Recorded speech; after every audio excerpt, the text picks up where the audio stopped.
بسم اللہ الرحمن الرحیم۔ وحدت امت پارٹ نمبر 8، پیج نمبر 44۔ مخالفت نہیں تقسیم کار۔ ہماری دینی جماعتیں جو تعلیم دین یا ارشاد و تلقین یا دعوت و تبلیغ اور اصلاح معاشرہ کے لیے قائم ہیں اور اپنی اپنی جگہ مفید خدمات بھی انجام دے رہی ہیں، ان میں بہت سے علماء و صلحاء اور مخلصین کام کر رہے ہیں۔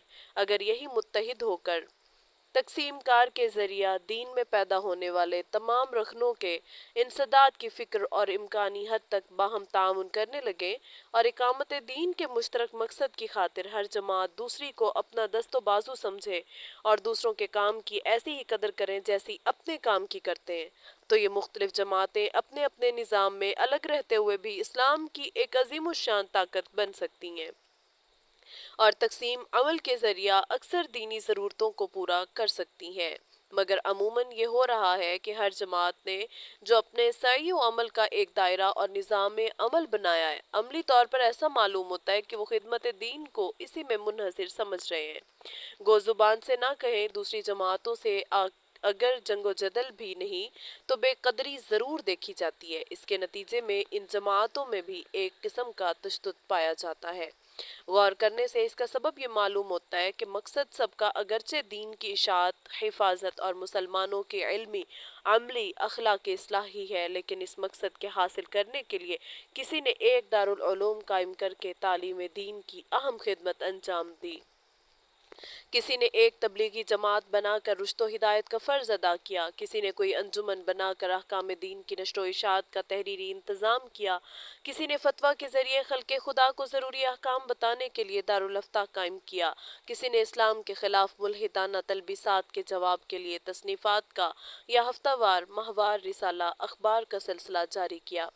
یہ سب کام اگرچہ صورت میں مختلف ہے مگر در حقیقت ایک ہی مقصد کے اجرا ہیں۔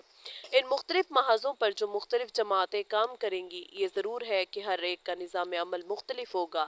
اس لیے ہر جماعت نے بجا طور پر سہولت کے لیے اپنے اپنے مذاق اور ماحول کے مطابق ایک نظام عمل اور اس کے اصول و قواعد بنا رکھے ہیں، اور ہر جماعت ان کی پابند ہے۔ یہ ظاہر ہے کہ اصل مقصد تو منصوص اور قطعی اور قرآن و سنت سے ثابت ہے، اس سے انحراف کرنا قرآن و سنت کی حدود سے نکلنا ہے، لیکن یہ اپنا بنایا ہوا نظام عمل اور اس کے تنظیمی اصول و قواعد نہ منصوص ہیں، نہ ان کا اتباع از روئے شرع ہر ایک کے لیے ضروری ہے، بلکہ جماعت کے ذمہ داروں نے سہولت عمل کے لیے ان کو اختیار کر لیا ہے۔ ان میں حسب ضرورت تبدیلیاں وہ خود بھی کرتے رہتے ہیں، اور حالات اور ماحول بدلنے پر اس کو چھوڑ کر کوئی دوسرا نظام عمل بنا لینا بھی کسی کے نزدیک ناجائز یا مکروہ نہیں ہوگا۔ اختلاف یا مصیبت، مگر اس میں عملی غلو تقریباً ہر جماعت میں یہ پایا جاتا ہے کہ اپنے مجوزہ نظام عمل کو منصوص کا درجہ دے دیا گیا۔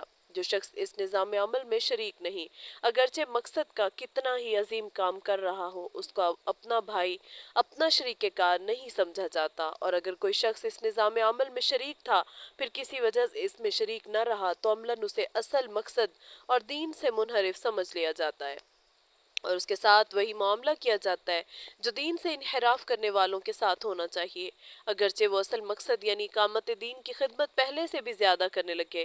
اس غلو کے نتیجے میں وہی تخرب و تعصب اور گروہ بندی کی آفتیں اچھے خاصے دیندار لوگوں میں پیدا ہو جاتی ہیں، جو جاہلی عصبیتوں میں مبتلا لوگوں میں پائی جاتی ہیں۔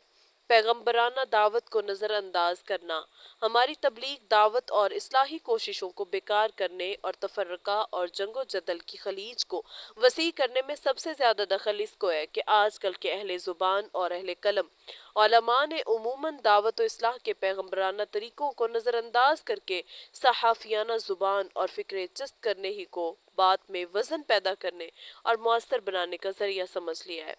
تجربے و مشاہدے سے واضح ہے کہ یہ ایک ایسا منحوس طریقہ ہے کہ اس سے خطا کار یا گمراہ کی اصلاح کی تو کبھی توقع نہیں رکھی جا سکتی۔ یہ طریقہ کار ان کو ضد اور ہٹ دھرمی پر اور زیادہ مضبوط کر دیتا ہے، اور اصلاح کے بجائے دلوں میں دشمنی کے بیج بوتا ہے اور عداوت کی آگ بھڑکاتا ہے۔ ہاں، اپنے ہوا خواہوں اور معتقدین کے لیے کچھ دیر کا سامان تفریح ضرور ہو جاتا ہے، اور ان کی داد سخن دینے سے لکھنے والے بھی کچھ یہ سمجھنے لگتے ہیں کہ ہم نے دین کی بڑی اچھی خدمت کی۔ لیکن جو لوگ اس مضمون کے مخاطب ہوتے ہیں ان کے دلوں سے پوچھئے کہ اگر کسی وقت ان کو اس بات کے حق ہونے کا یقین بھی ہو جائے تو یہ فکرہ بازی اور تمسخر و استہزاء کا طریق اس کو حق کی طرف آنے سے مانے نہیں بن جاتا، اور انہیں ہمیشہ کے لیے اس داعی کا دشمن نہیں بنا دیتا ہے۔ پیغمبرانہ دعوت کے عناصر اربع۔ اس کے بالمقابل اللہ تعالیٰ کے رسولوں اور پیغمبروں کی دعوت کا طریقہ ملاحظہ فرمایا جائے تو اس کے الفاظ سادہ مگر عام انسانی ہمدردی سے لبریز اور نرم ہوتے ہیں۔ وہ مخالفین کی سخت ترین بد کلامی سن کر بھی جواب سادہ اور نرم دیتے ہیں، فکرے نہیں کستے، دل میں ہمدردی کا جذبہ ہوتا ہے کہ کسی طرح یہ حق بات کو قبول کر لے، اس کے لیے حکمت کے ساتھ تدبیریں کرتے ہیں۔ پیغمبرانہ دعوت کی روح قرآن کے ایک لفظ نذیر سے سمجھی جا سکتی ہے جو ہر پیغمبر کے لیے قرآن کریم میں استعمال ہوا ہے۔ قرآن کریم میں جا بجا ان کو بشیر و نذیر کہا گیا ہے۔ لفظ نذیر کا ترجمہ اردو میں ڈرانے والوں کا کیا جاتا ہے، مگر ڈرانے کا لفظ نذیر کا پورا مفہوم ادا نہیں کرتا۔ اردو زبان کی تنگی کی وجہ سے اس ترجمہ کو اختیار کر لیا گیا ہے۔ حقیقت یہ ہے کہ ڈرانے کی مختلف صورتیں ہوتی ہیں۔ چور ڈاکو کا بھی ڈرانا ہے، درندہ اور دشمن کا بھی ڈرانا ہے۔ ایک شفیق باپ بھی اپنے بچے کو بچھو، سانپ، زہر اور آگ سے ڈراتا ہے۔ پہلی قسم نری تخویف ہے، نظارت و انذار نہیں۔ چور ڈاکو دشمن درندہ کو نذیر نہیں کہا جائے گا۔ دوسری قسم جو مہربان باپ کی طرف سے ہے وہ ڈرانا شفقت و ہمدردی کے بنا پر مضر اور تکلیف دہ چیزوں سے ڈرانے والے کو نذیر کہا جاتا ہے۔ انبیاء علیہ السلام کے لیے نذیر کا لفظ استعمال فرما کر ان کی تبلیغ و تعلیم کی روح کی طرف اشارہ کر دیا گیا۔ وہ صرف کوئی پیغام ہی نہیں پہنچاتے بلکہ حکمت، ہمدردی، خیر خواہی سے اس پیغام کو مؤثر بنانے اور مخاطب کو ہلاکت سے بچانے کی پوری تدبیر اور کوشش بھی کرتے ہیں۔ قرآن کریم میں دعوت پیغمبرانہ کے جو اصول ایک آیت میں بیان کیے گئے ہیں وہ گویا اس لفظ نذیر کی شرح ہیں۔ ارشاد ربانی ہے، ادعو الی سبیل ربک بالحکمت والموعظۃ الحسنہ وجادلہم باللتی ہی احسن۔ اس میں دعوت اللہ کے آداب میں سب سے پہلے بالحکمت کو رکھا گیا ہے، جس کا مطلب یہ ہے کہ داعی کا کام صرف ایک پیغام و کلام کو لوگوں کے کانوں میں ڈال دینا نہیں بلکہ حکمت و تدبر سے مناسب وقت، مناسب ماحول دیکھ کر ایسے عنوان سے پہنچانا ہے کہ مخاطب کے لیے قبول کرنا آسان ہو جائے۔ دوسری چیز موعظت ہے، جس کے معنی کسی ہمدردی خیر خواہی کے ساتھ نیک کام کی طرف بلانے کے ہیں۔ اس سے معلوم ہوا کہ داعی کے لیے ضروری ہے کہ جو کلام کرے ہمدردی اور خیر خواہی کے جذبہ سے کرے۔ تیسری چیز موعظت کے ساتھ حسنہ کی قید ہے۔ اس میں اشارہ عنوان کو نرم اور دل نشیں بنانا ہے، کیونکہ بعض اوقات خالص ہمدردی اور خیر خواہی سے کسی کو اس کی بھلائی کی طرف بلایا جاتا ہے مگر عنوان اور لب و لہجہ دل خراش ہوتا ہے تو وہ دعوت بھی مؤثر نہیں ہوتی، اس لیے موعظت کے ساتھ حسنہ کی قید لگا دی۔ حاصل یہ ہے کہ اس آیت نے دعوت پیغمبرانہ کے آداب میں تین چیزوں کو ضروری قرار دیا۔ اول حکمت، تدبر، تاکہ دعوت بیکار نہ ہو جائے بلکہ مؤثر ہو۔ دوسرے، ہمدردی و خیر خواہی سے نیک کام کی دعوت۔ تیسرے، اس دعوت کا عنوان اور لب و لہجہ نرم اور قابل قبول ہو۔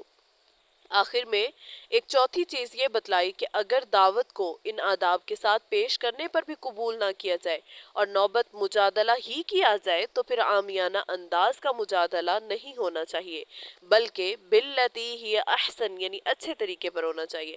ابن کثیر رحمہ اللہ نے اس کی تفسیر میں فرمایا برفق ولین وحسن خطاب، یعنی مجادلہ بھی نرمی، خیر خواہی اور حسن خطاب کے ساتھ ہونا چاہیے۔ تفسیر مظہری میں فرمایا کہ مجادلہ باللتی ہی احسن یہ ہے کہ اس میں اپنا غصہ اتارنا یا اپنے نفس کی بڑائی پیش نظر نہ ہو، خالص اللہ تعالیٰ کے لیے کلمہ حق کو بلند کرنے کے لیے ہو، اور مجادلہ باللتی ہی احسن صرف مسلمانوں کے لیے نہیں بلکہ غیر مسلموں سے مجادلہ کی نوبت آئے تو اس میں بھی انبیاء علیہ السلام کو اسی کی ہدایت کی گئی۔ ایک آیت میں ارشاد ہے وَلَا تُجَادِلُوا أَهْلَ الْكِتَابِ إِلَّا بِالَّتِي هِيَ أَحْسَنُ، یعنی کفار اہل کتاب سے مجادلہ کی نوبت آئے تو وہ بھی باللتی ہی احسن یعنی نرمی، خیر خواہی اور حسن خطاب کے ساتھ ہونا چاہیے۔